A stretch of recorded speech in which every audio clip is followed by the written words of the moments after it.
మొయినాబాద్ మాదక ద్రవ్యాల కేసులో పుట్టా మహేష్ యాదవ్తో పాటు చాలామందికి పోలీసులు స్టేషన్ బెయిల్ ఇచ్చి పంపించారు. కొంతమందికి రిమాండ్ ఇచ్చి జైలుకి పంపించారు. ఈ ఉదంతం మీద దేశవ్యాప్తంగా, నాట్ ఓన్లీ రాష్ట్రం, దేశవ్యాప్తంగా తీవ్ర విమర్శలు కూడా వెల్లెత్తుతున్నాయి. ఎందుకంటే సాక్షాత్ ఒక తెలుగుదేశం పార్టీ ఎంపీ మాదక ద్రవ్యాలు సేకరిస్తూ పాజిటివ్ వచ్చిన తర్వాత అతనికి స్టేషన్ బెయిల్ ఇచ్చి బయటకు పంపించి అతను పార్లమెంట్కి పంపించారు. మాదక ద్రవ్యాలకు సంబంధించి ఆంధ్రప్రదేశ్లో ఎవరో కుర్రోళ్ళు ఏదో చేస్తున్నారని చెప్పేసి వాళ్ళ రోడ్డు మీద నడిపించి కూర్చోబెట్టి కాళ్ళ మీద లాఠీ చార్జ్ చేశారు. అందరూ చూస్తుండగా పేదవాళ్ళు అయితే అలా, ధనవంతులు అయితే ఇలా అని చెప్పేసి బీభత్సంగా ట్రోల్ అవుతుంది. అది కోళ్ళను కోస్తే జైలు, మాదక ద్రవ్యాలతో పట్టుబడితే స్టేషన్ బెయిలా అని చెప్పేసి పెద్ద ఎత్తున పోస్ట్ కూడా సోషల్ మీడియాలో ప్రత్యక్షమవుతున్నాయి. ఈవెన్ ఎల్లో మీడియా కూడా దాన్ని ప్రశ్నిస్తుంది. ఇది ఎంతవరకు కరెక్టు అని చెప్పేసి ఎల్లో మీడియాలో కూడా ఉన్నారు కదా, వాళ్ళు కూడా ప్రశ్నిస్తున్నారు. ఇది కరెక్ట్ కాదని చెప్పేసి అడుగుతున్నారు.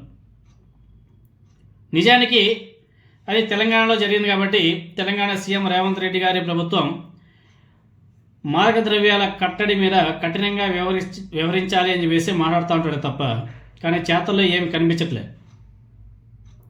తెలుగుదేశం పార్టీ అధినేత ఏపీ సీఎం నారా చంద్రబాబు నాయుడు గారితో రేవంత్ రెడ్డి అనుబంధం రీత్యా ఆ పార్టీకి, తెలుగుదేశం పార్టీ ఎంపీకి స్టేషన్ బెయిల్ ఇచ్చి పంపారనే విమర్శలు కూడా గట్టిగా వినబడుతున్నాయి. ఇటువంటి నేపథ్యంలో తెలుగుదేశం పార్టీ ఎంపీకి స్టేషన్ బెయిల్ దొరకడం మీద మీడియా ప్రతినిధులతో రేవంత్ రెడ్డి తన మనసులోని మాటలు కూడా పంచుకున్నాడు. ఇందులో నా ప్రమేయం ఏమాత్రం లేదు అని చెప్పేసి మాట్లాడాడు. ఆయన ప్రమేయం లేకుండానే బీఆర్ఎస్ పార్టీకి సంబంధించిన మాజీ ఎమ్మెల్యేకు రిమాండ్, తెలుగుదేశం పార్టీ ఎంపీకి మాత్రం స్టేషన్ బెయిలా. ఇక్కడ మాత్రం ప్రెస్ మీట్లో మాత్రం రేవంత్ రెడ్డి గారు నాకేం సంబంధం లేదు, నాకేం తెలియదు అని చెప్పేసి మాట్లాడతాడు. మరి ఇంకోటి అన్నాడు, మాదక ద్రవ్యాలు గంజాయి కట్టడికి మా ప్రభుత్వం కట్టుబడి ఉంది అని చెప్పేసి మాట్లాడతాడు. వీళ్ళ ప్రభుత్వం కట్టుబడి ఉంది, అక్కడ ఆంధ్రప్రదేశ్ ప్రభుత్వం కూడా కట్టుబడి ఉంది. కానీ వీళ్ళకి సంబంధించినటువంటి ఎంపీలు, ఎమ్మెల్యేలే అడ్డంగా దొరికిపోయినా వాళ్ళ మీద కఠిన చర్యలు అయితే ఉంది. మాదక ద్రవ్యాల పార్టీ మీద నిజ నిజాలు నిగ్గి తేల్చేందుకు సిట్ను కూడా ఏర్పాటు చేసినట్టు రేవంత్ రెడ్డి గారు చెప్పడం జరిగింది. Future city commissioner Sudheer Babu పర్యవేక్షణలో చేవెళ్ల డీసీపీ యోగేష్ గౌతమ్ చీఫ్గా మొత్తం 9 మంది అధికారులతో సిట్టు ఏర్పాటు చేశారంట రేవంత్ రెడ్డి గారు. మరి తెలుగుదేశం పార్టీతో మంచి సంబంధాలు ఉన్నాయి రేవంత్ రెడ్డి గారికి. మళ్ళీ రేవంత్ రెడ్డి గారు ఇంకొక మాట అన్నాడు, నిబంధనల ప్రకారమే బెయిల్ లభించింది అని చెప్పేసి ఆయన చెప్పుకొచ్చాడు. మరి నిబంధనల ప్రకారమే ఆయన బెయిల్ వస్తే మిగతా వాళ్ళు కూడా స్టేషన్ బెయిల్ రావాలి కదా, మరి వాళ్ళకి ఎందుకో రిమాండ్ విధించారు.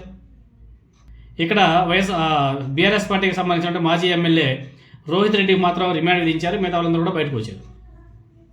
చాలా ఉంటాయి, డబ్బున్నోడికి ఒక విధంగా లా ఉంటుంది, డబ్బు లేనోడికి ఒక విధంగా లా ఉంటుంది. పోలీసు కూడా అలానే వ్యవహరిస్తారు. ఎందుకంటే పైన ప్రభుత్వం నుంచి ప్రజలు వచ్చినప్పుడు పోలీసు మాత్రం ఏం చేస్తారులే, వాళ్ళ తరపున ఒక విధంగా ఎఫ్ఐఆర్ నమోదు చేస్తారు, ఇంకొక తరపున ఎఫ్ఐఆర్లు ఇంకొకలా నమోదు చేస్తుంటారు. కోర్టులో వాదన కూడా అలానే వినిపిస్తూ ఉంటారు. ఇప్పుడు రోహిత్ రెడ్డి బయట వచ్చాయంటే అన్ని నిజాలు కూడా బయట వస్తాయి. మరి చూద్దాం దీని మీద ఇంకా ఏ విధంగా పెంట్ అవుతుంది అనేది చూడాలి.